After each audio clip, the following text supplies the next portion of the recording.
waktu untuk berduka, ada waktu untuk bersuka, ada waktu untuk berdiam, ada waktu untuk berkata. Namun di atas segalanya, ku tahu Allah, ku bekerja mendatangkan kebaikan bagi yang mengasihinya. Di saat yang ku alami tak seperti yang ku ingini, di saat tiada jawaban, mengapa harus terjadi? Namun di atas segalanya, saudara-saudara terkasih, seperti sudah kita lihat, hidup manusia di bumi selalu ada penderitaannya, ada kedukaan, ada hal-hal yang tidak menyenangkan.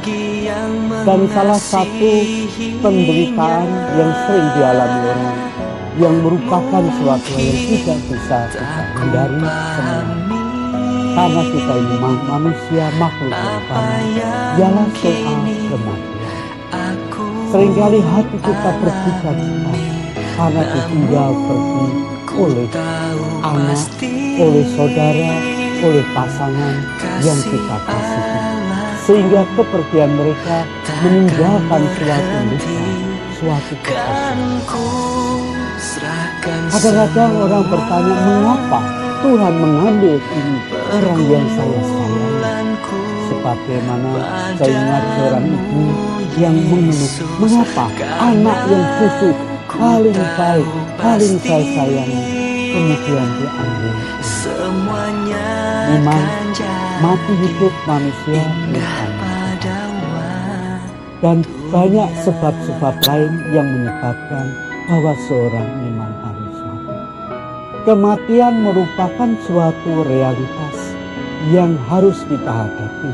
Cepat atau lambat, kita semua, tidak seorang pun yang bisa lepas dari kematian.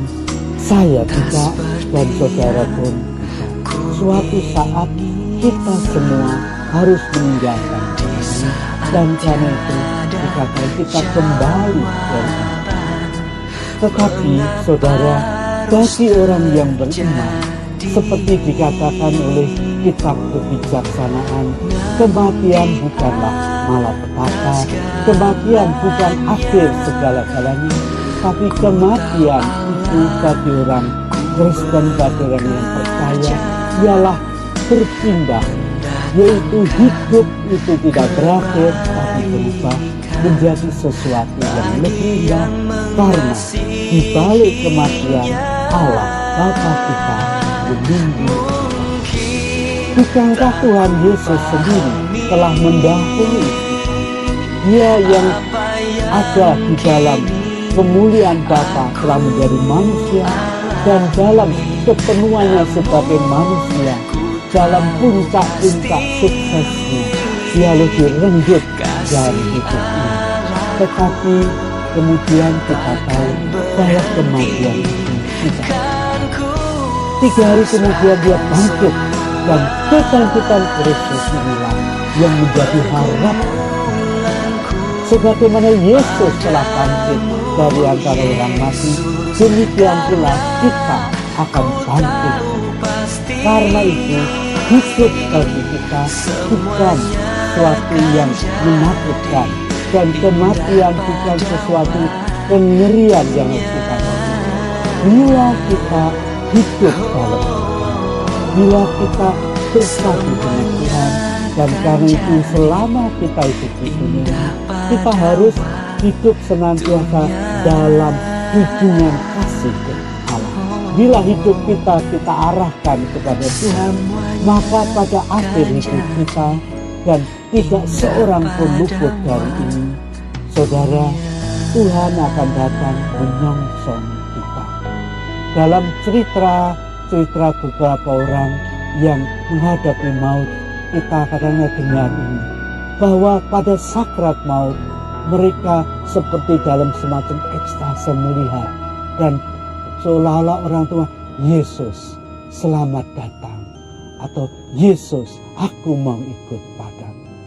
Saya masih ingat kematian seorang ibu yang muda, umur 33 tahun.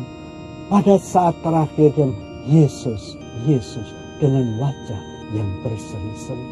Ini menandakan bahwa kematian bukanlah akhir segala-galanya, tapi kematian merupakan suatu hidup baru bersama dengan Yesus di dalam kemuliaan. Oleh karena itu, saudara-saudara, bila kita sungguh-sungguh percaya kepada Yesus, bila kita percaya kepada Allah, maka kematian kita merupakan pulang ke rumah Bapa. Dia yang menantikan kita dengan tangan terbuka, di mana kemudian di sana seperti dikatakan kitab Wahyu, tidak ada lagi air mata, tidak ada lagi kedukaan, tidak ada lagi kesedihan, tapi semuanya akan diubah menjadi sukacita abadi. Dan bagi kita semua yang berkumpul dengan saudara kita akan memuliakan Tuhan dalam kemuliaan abadi, dalam kebahagiaan yang tidak ada hentinya, dalam terang yang tidak mengenal bayang-bayang lagi.